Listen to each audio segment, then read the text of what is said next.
next guy comes through and picks him up. And avoids the turnover. And he'll take it into the end zone for a Patriot touchdown. Dion Lewis, 14 yards. And the Patriots add 6 to their lead. I know we don't talk about it enough, but the intelligence level of the guys up front blocking, the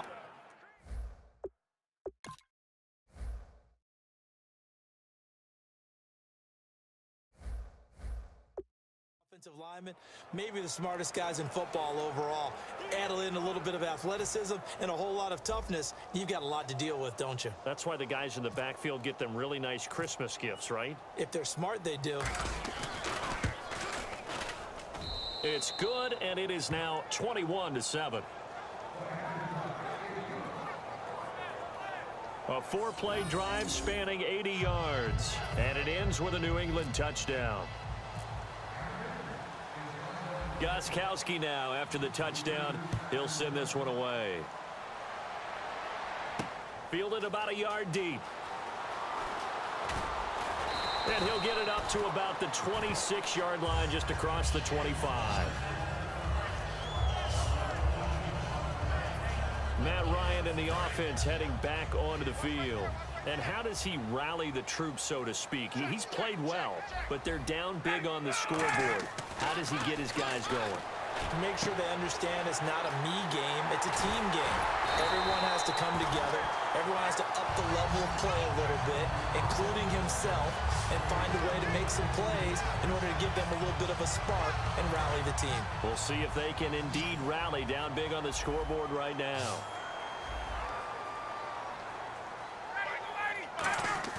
Now a play fake here on first down. And this will be incomplete. Trying to get that in the hands of Devontae Freeman that time. That'll bring up second down. But there's no trace of nervousness there. He was able to diagnose that play from his linebacker position, stay in excellent coverage, and bat the ball away.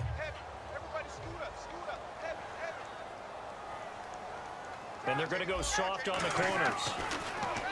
Now Ryan. And Tammy with it over the middle.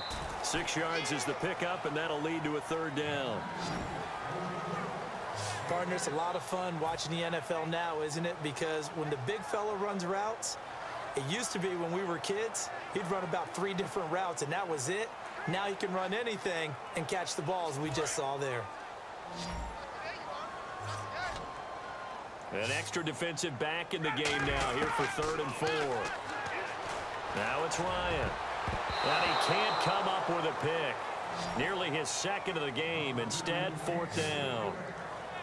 The name of the game is always on defense, put pressure on the quarterback. And that's exactly what they've done today. It looks like they've got him a little bit rattled. That would have been the 2nd interception in the first half.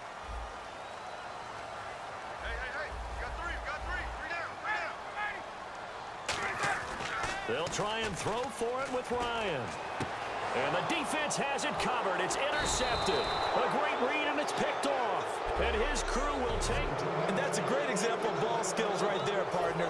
You and I do a lot of games, and I can't tell you how many guys look to run with the football before they've intercepted it. So that's a nice job of focusing on the task at hand and coming away with the interception. Here come the Patriots again on offense, the Super Bowl champions. And, boy, they have been able to do it a lot of times, Charles, with unsung heroes, haven't they? Look at the names that led them through the playoffs.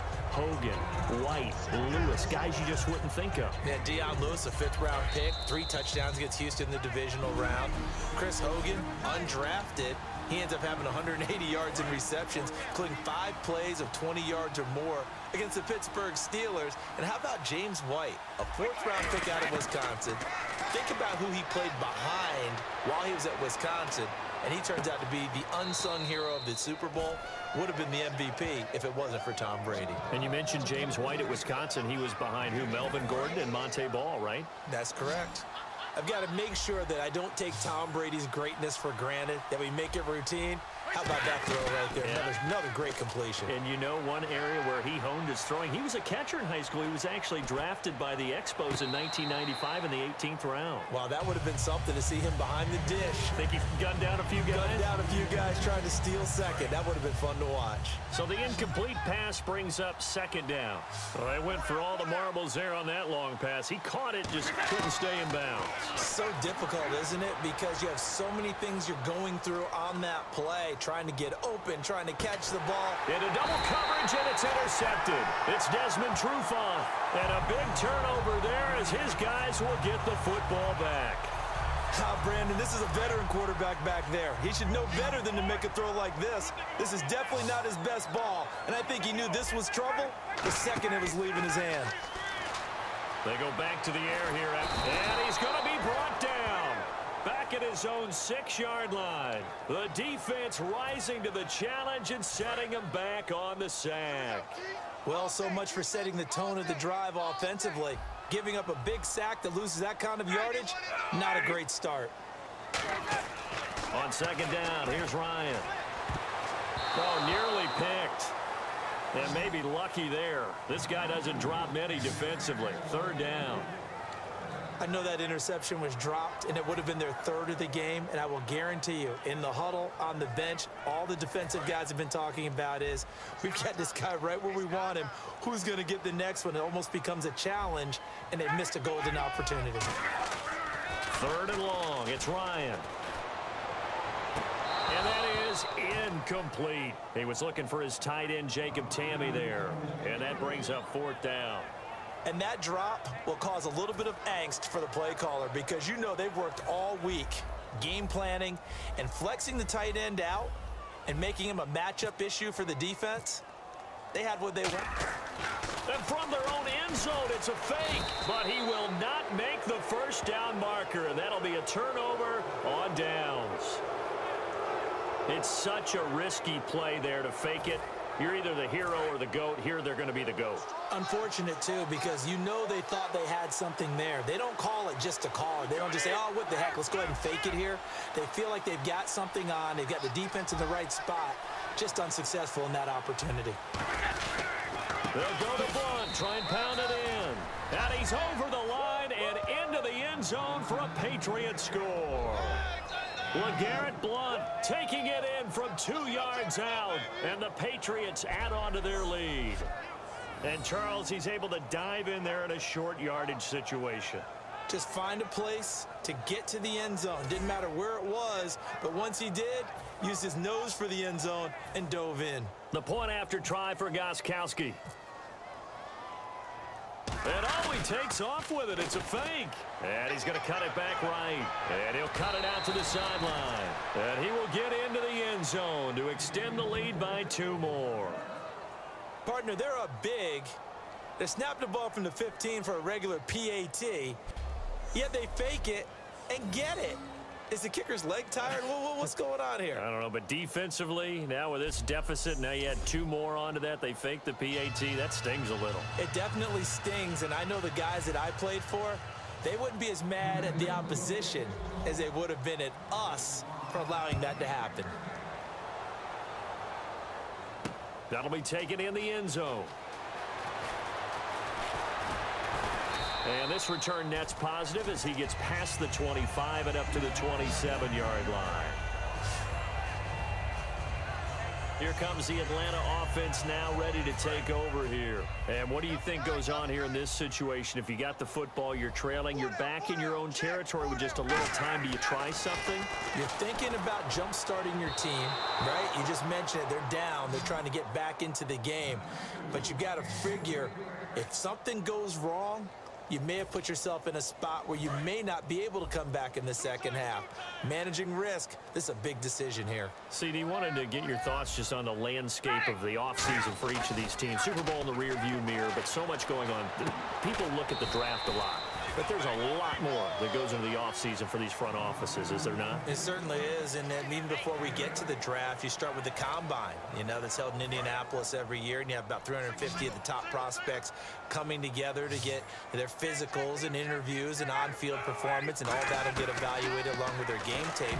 And then you got the free agents, all right? That starts, I believe, in early March, where now the free agents can start moving around to different teams. So your team's starting to take a little bit of shape there, free agency, because then the draft's coming up. You're trying to put your team together with new draft picks, have everyone start to move in one direction, and then you have the OTAs and mini camps. We get to see them on the field for the first time, and we start to get a better idea of how these teams are going to look when the fall begins.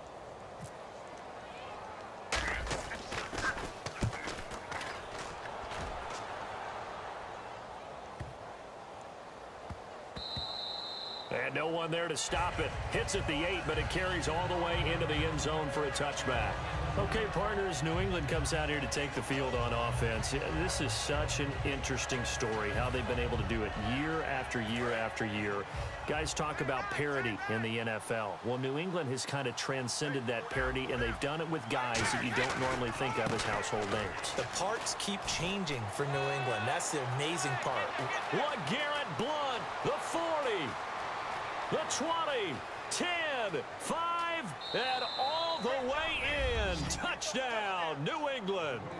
LeGarrette Blount in the final seconds of the first half. And the Patriots add 6 to their lead. And with that carry, he's already over 100 yards here in the first half. And, partner, you know exactly what he's saying to his teammates right now, right? Especially to the play caller. Give me the ball. Again, and again, and again. It's not that heavy, sir. I'll take it.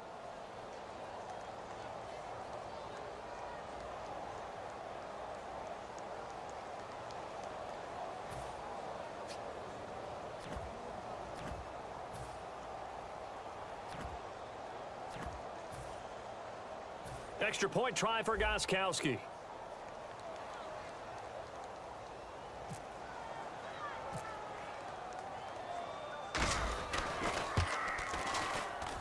And that'll push the lead up to 29 now.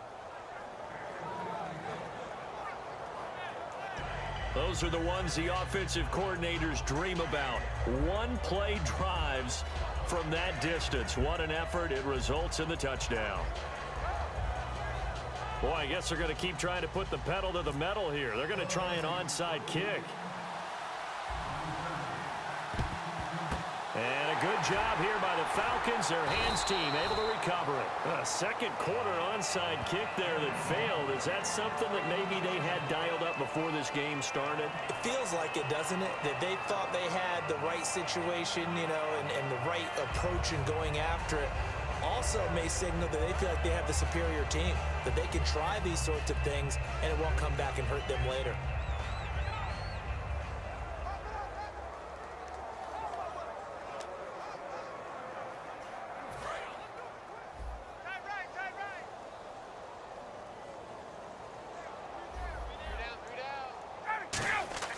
On first down, Ryan.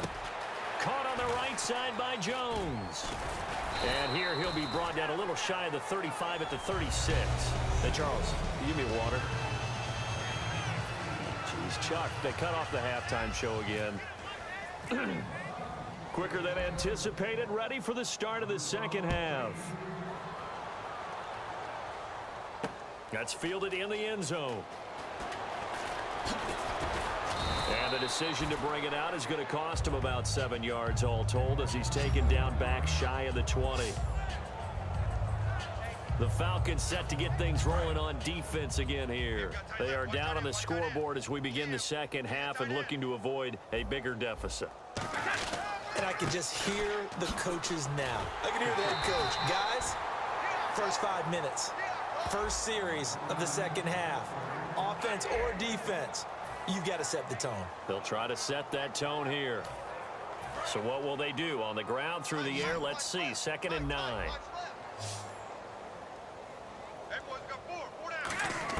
Brady to throw on 2nd down.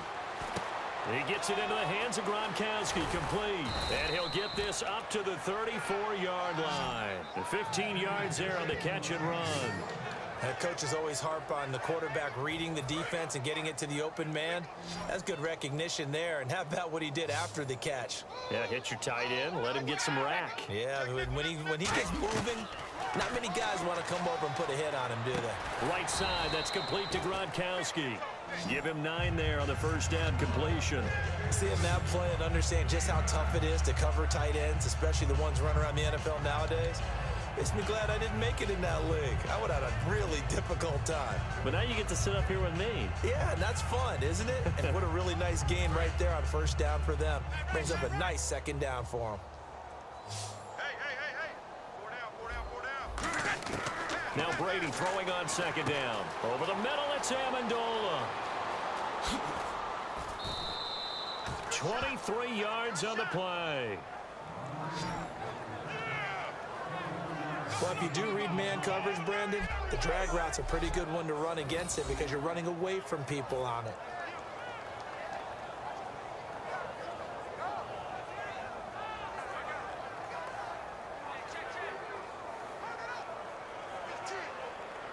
So after that big gain, let's see what else the offense has up its sleeve.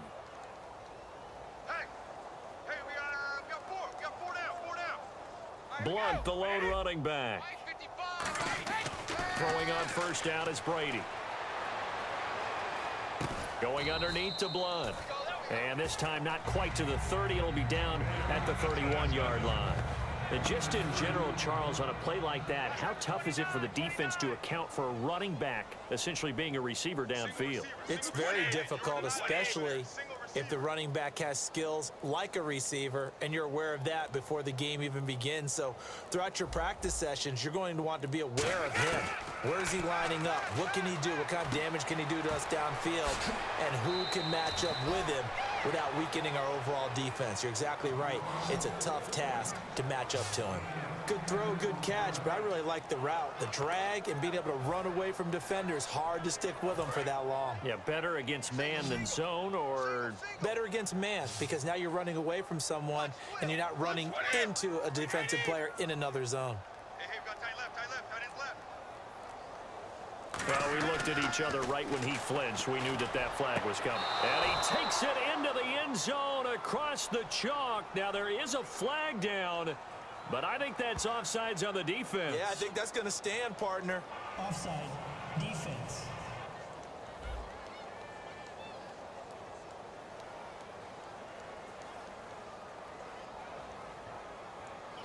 A penalty is declined.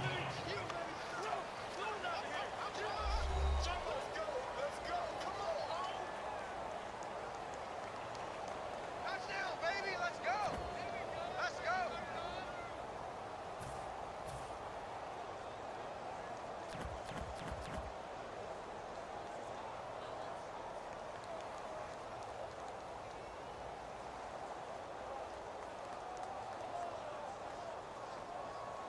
Gronkowski for the point after. And he takes off with it. It's a fake. Cuts right.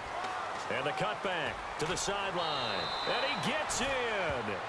Well, no one was expecting a fake there, but they add 2 more onto their lead. And that's something you almost never see nowadays. When you fake it, you're at the 15-yard line on a PAT as opposed to just going for it from the 2.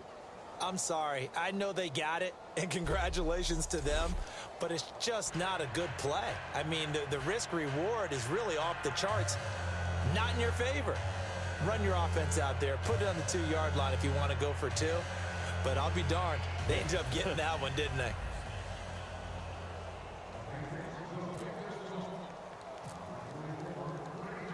Gronkowski now, after the touchdown, he'll send this one away. Here's Eric Weems now on the return. And I think he's going to go. They're not going to get him. Touchdown, Falcons. Eric Weems, 88 yards. And the Falcons are able to make things a bit more respectable. Still down very big on the scoreboard, but a little feather in their cap here. And it's a big-time play, and if you don't get energized after a kick return, well, then your team just doesn't have any spark. We'll find out if this is the start of a big comeback or just cosmetics as we go along. Oh, it's a fake. They'll try and throw for it. And they don't get it. They tried for the two-point conversion there, but unsuccessful. Let me go ahead and show my age a little bit. I liked it when they would fake it from the 3-yard line, right? When you'd line up, go ahead, and, oh, there's a fake, and he's going to get 2. That's great. But from the 15, the risk-reward, it's just not there. It's so risky to get 15 yards on a fake. Well, you see the result right there. Yeah, I know these young whippersnappers are trying to do different things in this game, but let's go back to old reliable. Kick the ball through the post. Get off my lawn. That's darn right. So let's try this again. After the kick return TD, here's yet another kickoff. Danny Amendola on the return.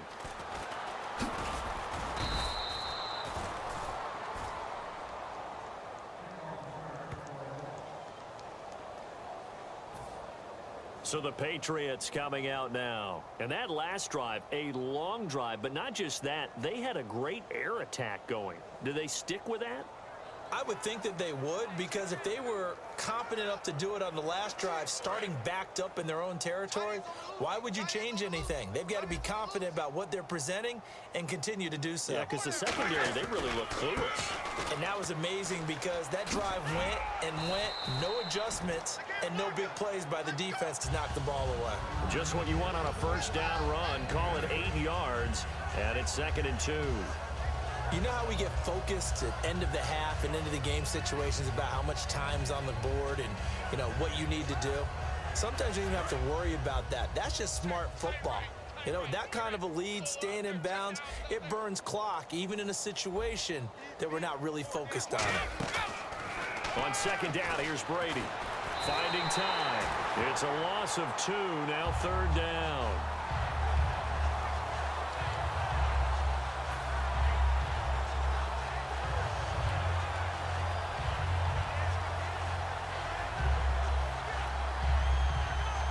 And now it's a 3rd and 4 situation for the offense. Shotgun now for Brady. And he'll have his man. That's Edelman. And he gets it to the 34. Good enough for the first. It's a 10-yard pickup, and it moves the chains.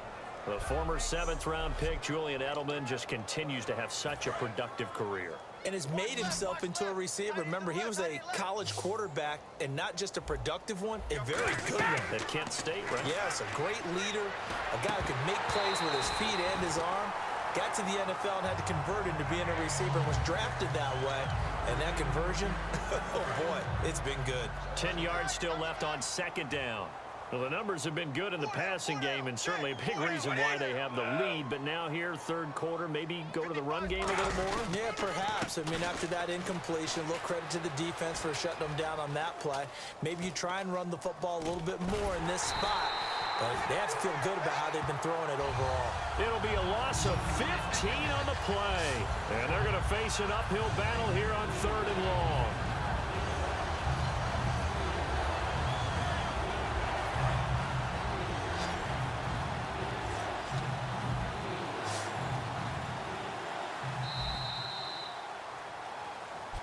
Back now in Atlanta. And this is a blowout so far as we get set for the 4th quarter. A very one-sided affair.